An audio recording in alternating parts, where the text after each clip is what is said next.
Welcome, everybody. Welcome back to Love as a Business Strategy, where we dive into business through the lens of humanity and people, and we unpack the role that love plays in a successful business. This is episode 2, nice and fresh. And, there's a lot going on in the world. We used episode 1 to really give a high-level understanding of what we're trying to talk about here. And we talked about how we thought love was very relevant in environments where hate may be existing. Today, we wanted to actually kind of dive deep very specifically in a way that addresses something that's going on in the world. There's, as you all should know, there's a current event where police brutality, systemic racism, and diversity and inclusion has become a very, very hot topic. And with that sensitivity out in the world, we thought it's very, very important to go ahead and talk about it a little bit.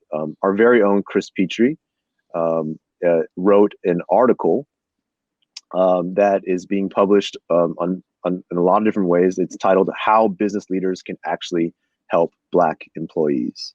And it's getting a lot of traction. We thought it'd be worth diving into that article. The article will be linked with this as well for you to go check out. But joining me, of course, is going to be Chris Pitre, and as always, Frank Dana and Mohammed Anwar. The four of us are going to dive into this. Welcome, guys. Thank you. Thank you. Thank you. All right. And so, without further ado, Chris, we're going to talk high level about this real quick. But just so everybody knows, if you haven't read the article yet, you kind of succinctly broke out 9 very tangible ways for business leaders and business owners and leaders and managers to think about this really tough and sensitive topic. And so can you just open us up with kind of a high level of where this article came from and what you were trying to get out of it? Sure. Thank you. So for me, in watching everything unfold in society and all the civil unrest and just the trends that have been coming across when it comes to very clear and obvious acts against unarmed Black, men and women in America, my thoughts immediately go to, okay, my sphere of influence is in the workspace. And whether we like it or not, there are some very clear, at least to Black people and even other Indigenous and underrepresented people of color inside of the workplace, these constructs, biases, and just almost like this invisible veil that we see, feel, and try and overcome every single day that other people just can't see, either because they are part of it or because it never impacts them. And trying to get, up until this moment, people to just acknowledge, understand it, and also understand how they can play a role in deconstructing it has been a challenge for a lot of D&I executives, especially in trying to engage with senior leaders, middle managers, frontline supervisors, all of those folks.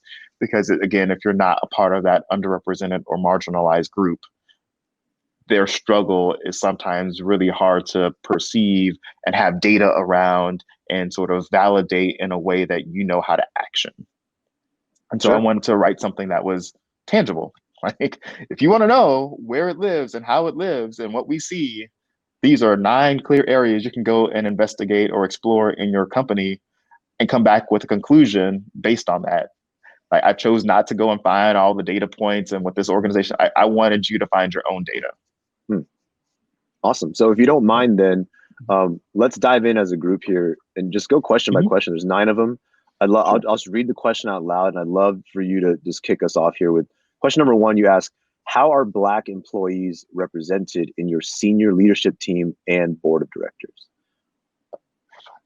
So this is always, to me, the telltale sign of any company that's seriously committed to their sort of diversity commitments and the things that they outwardly express when it comes to diversity and how much it's valued inside of their walls is, well, when I look at your pictures on your website, is it only white women that you have and that's your diversity representation?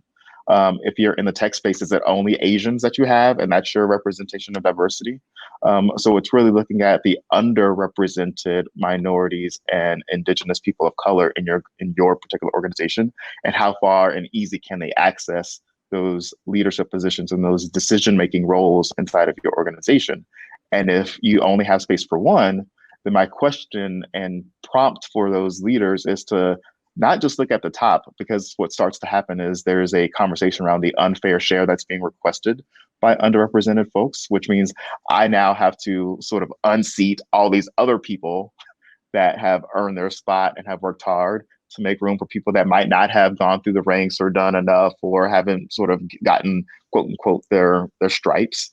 And instead of trying to just focus there, look at what's happening beneath your senior levels of leadership. How is your promotional velocity of these underrepresented people of color in your organization? Are you aware of the reasons why attrition is happening or why people are not being promoted, right? And I think until a leader, especially a senior leader or a board of director member, starts looking at those numbers and asking for those numbers, will they honestly start saying, we have a problem, right? And then for the organizations that have that outward commitment to diversity, when they look at those numbers, and you can, for your own research, go and look at how many percentage points are gained year over year, or if you look at a 5-year stretch, it's 1%, 2%, right? Like we have 2% gains from where we started. And I'm like, if this were a true business problem or a sales goal or a market share goal, most business leaders would consider that a failure outright. That in 5 years, we've only gained 2 percentage points from where we started. And so if you say that you're committed to it, what are you doing about it? Where are you going with that data?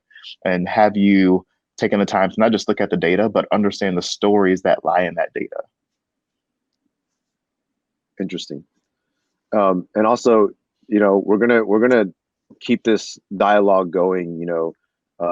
Frank, Mohammed, from our perspectives, this is a very interesting and sensitive topic.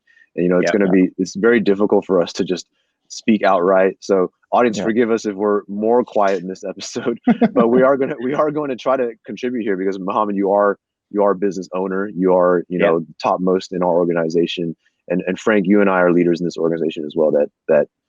This is a highly relevant topic, and it's difficult, very difficult to talk about. So appreciate you guys being here along with. Yeah, no problem.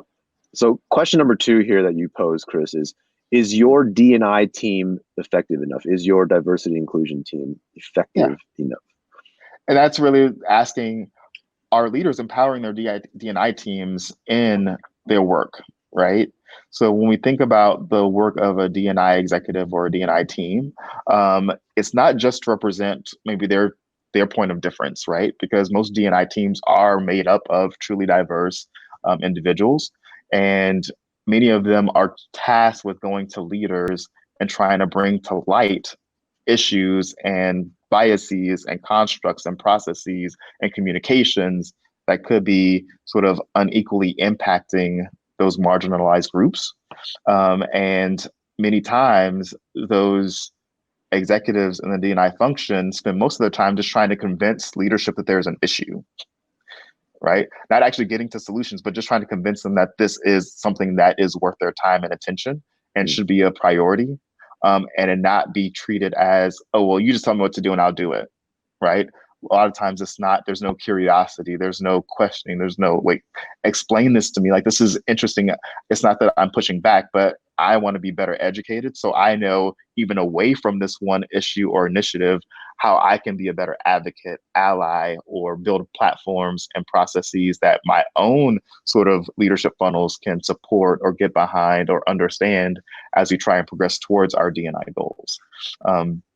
So I think for me, it's looking at how leaders are really reflecting physically the D&I team, in terms of, are our leadership teams diverse enough? Secondly is, are our leadership teams empathetic enough, like our D&I teams, to understand that, hey, everybody does not have an equivalent and equal experience inside of this organization like I may have. And just to give you a story, like, I am a Black VP here at Softway, right? So I could easily say I'm a Black employee, therefore I'm marginalized. But the reality is that I may be Black, but I don't understand all the different walks that happen at Softway. I have not lived everybody's life. So as a VP, I might have a very different experience that some might consider privileged or consider, of the majority, because I have a decision-making role. And I can easily step out of consideration for folks that are living differently than I am, and maybe the unequal access they have to decision-making, to power, to information or education or opportunity, right? And that is something that, as a leader, no matter where you fall, no matter who you are, no matter what your racial background or differential makeup is, having the ability to ask yourself those questions and then seek that insight and then action it is what I'm really trying to get leaders to do. Awesome. Going into question number 3, then, you ask, is the highest concentration of Black employees in support and junior roles? Yes. Right. So when we look at, again, the numbers, as D&I executives like to say, when you look at the numbers, right, you start saying, like, listen, we're making strides here. 13% of our organization is Black. And then you dig deeper into those numbers, chances are you're going to find that those Black employees are concentrated in your business support roles, such as call centers, IT, help desk, HR, marketing, potentially executive assistant roles. And in those organizations, they're probably going to be lower at the bottom of those organizational constructs, right? Junior roles, beginner roles, hourly roles, et cetera. And when we think about what that means inside of the cycles of business, there are waves that we ride, right? We, can come high when it comes to revenue, and then there's periods where we might fall. When we fall, the roles that tend to get cut first or experience some sort of setback or reduced investment is those roles of business support. And we find ourselves in situations where employees of color have their careers truncated. They have these befuddled sort of career paths, but because they live in these worlds and in these roles that are dispensable to a degree from a business perspective, right? And I know that, Mohammed, you probably know that not just in terms of Black people, but in terms of just employees of color, which includes brown and Black people, right? India is seen as a support country, right? But within that, they have their own situations, and you might want to shed light on some of the differences that you might see outside of the US that still have, I think, an impact on how those groups and those offices and those organizations experience, that inability for certain regions or certain individuals to be able to move up or climb up or be in decision-making capacity. Yeah, no, absolutely. It exists in its own unique forms in different parts of the world. And from my experience having an office in Bangalore, India as well, it exists in a different lens over there. It's based on colorism, regionalism, North India, South India, or which state you're from, down to even religion at times. And so there are groups that are marginalized based on those differences at various levels in the organizations and corporations, even across India, for sure. Yeah. And so I think it's really important, like, just coming back to that question, like digging into your data to see where your highest concentrations of Black employees or people of color. It'll help you sort of start digging into, like, why are they there? Why can't they move up? Why can't they move out? Why can't they be in decision-making roles? And you might be able to find some good qualitative data that will suggest that maybe there's more to the story. Yeah, and it's one of those things that it kind of leads into your next question. Your next question is, does your brand imagery reinforce the notion that Black employees only play support roles? Yep. So, and this actually is true of the Indian population. Like you always see an Indian picture in tech, right? Like Yeah. when you go to a career section of a website, to me, that's where the true stories are built. I did some homework just to look at sort of the Fortune 10 companies and their career sections and those stereotypical tropes of where people of color fall within an organization live in our imagery. You will see that there are diverse people represented in said imagery, but look at the roles they're playing in that imagery. Executive assistants, Black women, blue collar roles out on the rigs or in uniform, Black men, people receiving instruction from a white supervisor, whether that be a man or a woman, are people of color, right? I'm receiving instruction from the majority. And so it's not meant to be this like, we have to be so paranoid about our imagery now. We have to overthink this and overcorrect.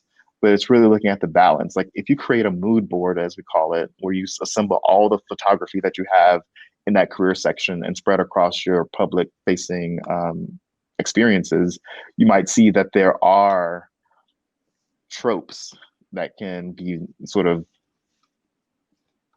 taken in a way that says that in this company, people of color will not be in leadership, right? And that's not meant to say that it should be only people of color in all the roles, right? But just think about like, is there a balance? Are we showing that there is possibility for people of color to move up in this organization? And Frank, you sit in the creative side of things, right? You've been a associate creative director before. Like, what is that challenge? Like, I'm interested now in just understanding, like, as imagery gets selected, are those things even considered? So this happens all the time.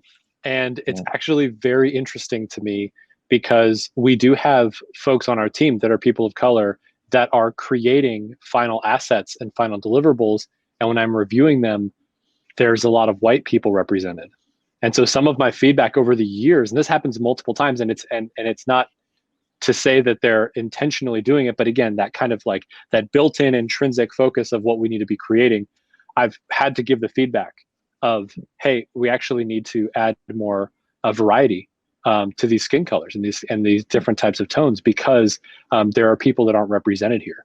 And so I think it's even built into the creative process that if you miss that step, you'll just forget about it entirely. And so we've had to make sure from our creative team that we take an extra step before a deliverable is completed. Are marginalized people represented?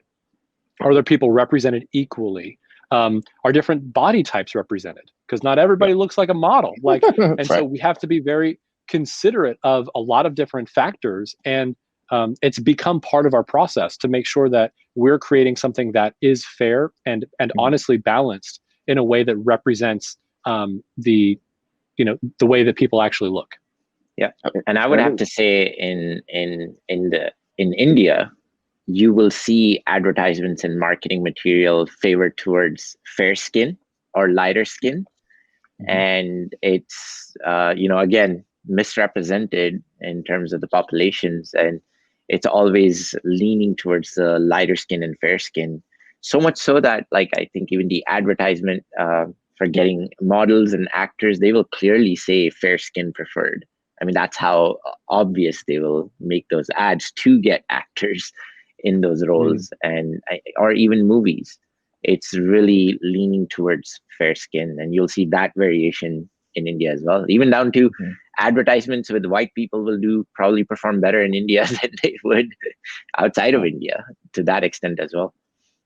Yeah, I find it really interesting, specifically as an Asian, that I think that it's so ingrained. I mean, I was born and raised in America, and I think I find it startling when I see an Asian lead actor or in stock imagery, if an Asian happens to be in a, non, like, even, just different roles. And it's my own culture. And I still imagine a white person there often, right? Like, if I'm speaking honestly, it's kind of just what pops up in my head because I've been conditioned that way. So it's actually really, really interesting metric to pull up in your organization to see what kind of truths it brings up. Very, very, really, really compelling. So the next question, Chris, you ask are Family and Medical Leave Act leaves in your company, FMLA, disproportionately taken by Black employees? Interesting. Yes. So this is actually a personal story for me because someone in my family had to do this. Um, it's something that is, I would say, talked about. If you sit, like when I go to in my circle, when I go to dinners or out with, Black friends, Black family members, this is a conversation that comes up, which is, hey, my white coworkers or my white supervisors are constantly doing these things that are microaggressions or are, we call it shade, right? Like they're just these like little digs that they say that are inappropriate and they are triggering, but you can't respond. And if you try and take it up to anybody, they don't see that's an issue or problem or problematic. Gaslighted. And yeah, gaslighted. And so taking an FMLA leave allows you to sort of get a respite or a break from that treatment. And your job is still protected, so you can come back. But also, if you want, you can still look for another job, under the guise of, I know I have something to fall back to. And then some people do it in hopes that they're doing it results in a change in their leader when they return. And it's unfortunate, but you will find that this is one of the sort of protected outs that Black employees, especially Black women, to be honest, have, because the amount, like the treatment that they get is just unparalleled, I will say. So many anecdotes. I think we're seeing it play out in the media where so many Black women are starting to share what it means to work with someone who is, it's not necessarily racism, but is biased against you, who doesn't understand that the words that they use are offensive, are inconsiderate, are excluding you, are undermining you in certain ways. And just to give you guys a story, so when I first graduated, I just knew I was going to go into advertising. Like that was like my biggest, like that is my life dream. And so I would attend different events, and I sat in on a session at an advertising conference, where a Black account executive was sharing her story about her first sort of job experience. And she went to work for this agency. And on the team that she joined, the custom was for the account manager or account director of that team to have almost like a sleepover with all of the sort of employees, including the new hire. And they would make like a little celebration out of it. And it was, just a group of women. So that's what they did. And when she joined, she was a Black woman. The boss of that team, sent a note out to everybody that said, hey, for this one, we probably don't need to do any of that. Mm. And of course, that sends a message. But how do you go to HR and report that this discretionary thing that's optional, that was on the boss, was not allotted to you, and that you are sort of being mistreated when it's not required by the organization, right?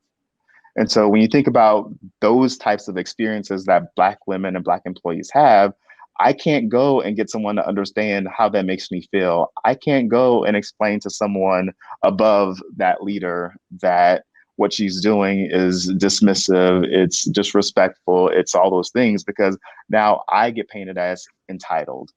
I get painted as divisive and combative and perhaps, incongruent with the values of the organization. So it's easier for me to just suck it up and move on. Wow. Wow, amazing. Okay, thank you for sharing that. That's eye-opening for me personally. We're going to keep moving. Question number 6, you ask, are there trends of specific kinds of feedback in your performance management systems around Black employees? So this is probably going to elicit debate among us all, because I think the language that we sometimes see can be a dog whistle. And what I mean by dog whistle is it impacts, offends, and affects me, but nobody else will get it. And everybody's going to see it as a compliment or as, it's true, right? Like, I mean, you do have an attitude. I'm like, well, why do I have an attitude when my peer who has bad days as much as I do, if not more than, isn't attitudinal, right? And so we have these words that get ascribed to people of color that are sort of dog whistles where we see the problematic nature of them. But when we try and explain why they are problems and why they shouldn't be used, the pushback happens or the defensiveness happens. And so for me, as a Black man, I'm always told, "You're articulate, Chris. You're very articulate." And my question is like, well, everyone around me has to articulate themselves. All of my non-Black, peers are not assessed on their articulation. But when it comes to me, that is what you're judging me by. And whether we like it or not, you're probably saying that because your image of Black men is that in the media, they seem very inarticulate. So you find one that isn't, and you want to compliment them on that because in your head, you built this perception or the stereotype that Black men are inarticulate. And so it comes out as a compliment from your end. But for me, it's received as like, well, what do you think of that? Like this confirms what I perceive your bias to be, which is that I should be inarticulate, but I'm not. So therefore, I'm doing good. And the same happens for Black women on their evaluations. Like, ooh, she's so sassy, and it's like, well, I don't think that that's what she intends to be, because she gives you clear and direct feedback, or she might give jokes from time to time on the team, but like when it comes to, again, what that would translate to for maybe a non-Black peer is, wow, she's really great with communication, or she knows how to bring a team together, right? Whatever the case may be, right? Like you start seeing the difference in the language when it comes to reviews and feedback. So as a leader, if you have electronic, systems for feedback, it would be interesting to compare your sort of keywords against different groups in the organization to see if there's a trend, because where there's a trend, there's a pattern. Where there's a pattern, that means that there might be issues that are more deeply seated in the organization. Wow, that's a great point. Moving into question number 7, is supplier diversity an afterthought? So I'm going to be quick with this. We'll buy toilet tissue, we'll buy food, we'll buy sort of menial supplies, but we won't go to Black-owned businesses or minority-owned businesses for strategic advice, legal counsel, financial guidance, anything like that. And that's how the dollar is spent inside of many organizations. But we have supplier diversity programs, and we have banquets and awards and huge celebrations, but look at what you're buying from them. Yeah, that's a great point. Wow. Question number 8. We're just dropping bombs just back to back. So. Yeah, I just Chris asks, does your leadership development and training focus more on strategy, process, and tools rather than people? Yeah. And again, I think everybody here probably has some form of investment or interest in this question. But many times when you think about the leaders, and going back to even the earlier points about how empathetic are your leaders, when you really look at how businesses are developing their leaders, they're developing them to be decision makers and be efficient, meaning how they manage their time and how they act on strategy. But when you think about the huge component of a leader's true time, it's about the people they lead and serve. But so few leadership development or training programs even touch or embrace or require leaders to dig into the people aspect of leadership. Do you understand your differences? Do you understand yourself? But in that, do you understand how your teams are different than you? Do you know what struggles they may have? Have you thought about asking them? Do you have the relationship that will allow for you to go and have those open conversations? If not, those are the things that you should really be investing in. And if I'm pipelining leaders, I should be looking at their ability to have a people-driven or a people quality that will ensure that whoever I put them over will truly be successful and set up to be leaders themselves, right? And so I think that those are the questions that we tend to skip over when it comes to assessing our training and development or leadership development strategies and content. And so I know that we clearly do Seneca at Softway, right, which is all about looking at the softer side of leadership, so to speak, because that's honestly where you get the biggest bang for your buck in terms of your leadership. Yeah, a lot to unpack there. I'm sure we could have future episodes dedicated to that topic alone. For the sake of this one, let's move into the last one. Question number 9, you ask, are leaders uncomfortable leading, listening, and acting on open conversations internally around disparity, exclusion, or bias in the company? So whenever people of color speak up, and I should say oftentimes when people of color try and speak up, they are greeted with the sort of reaction of disgust, disbelief, silence, maybe even absence, a hurried conversation where they can't get everything out because the leader is so uncomfortable, or the leader doesn't feel like, because they've seen it or because they contributed in a way that wasn't intentional, it can't be valid, right? I often say that we go against, or as leaders, we might feel the need to invalidate lived experiences that are incongruent with the organizational values that we espouse, because that would be the hardest thing to address and fix if you've been complicit in it. And so many leaders shy away or don't show up for these hard conversations, and don't encourage these hard conversations because guilt, persecution, and just a general lack of awareness might be what's really happening underneath the skin that we as people of color or outside of that don't really comprehend. All we see is that outward display, right? And so I think going into that question, the culture of what I call toxic positivity, which means that like we can't talk about the real stuff because it's seen as negative. And if it's seen as negative, that means that we have to address it, and having to address it means we have to put attention to it, resources against it. We have to divert effort away from maybe other revenue earning initiatives. And I don't know if this is worth it, right? So problems must be framed as opportunities, right? We have to make sure that we manage up to leaders that they only hear good news, even if it's real horrible and crappy for everybody else, right? So that contributes to this environment where the real issues, the microaggressions, the dog whistles that are happening for people of color can't ever come out and be addressed, and sort of lend themselves to a conversation where everybody can lean in and say, like, I never realized that. When I said that, I didn't know that that was even sending you that signal. Let's fix it. Like, help me understand what I can do to be a better teammate, to be a better leader, or to be a better support or advocate and ally for you, so that I'm more, in your corner, and you can sort of rely on me to speak up when you feel like you don't have that voice or that space to speak up. Well, I mean, there's a lot to unpack here. I encourage everybody to go read the article. It's really well written. Great job on that, Chris. Yeah. This perspective is important. And, all 4 of us joined in today to listen to Chris. I know we didn't contribute a lot, but I think that's the point. I think we're here to listen. I think there's a lot of listening we need to be doing. And it speaks volumes that it's uncomfortable for us to talk about this. It's from our perspective as non-Blacks, and even as other minorities, we don't understand the plight to its full extent, and we'll further become part of the problem if we don't listen.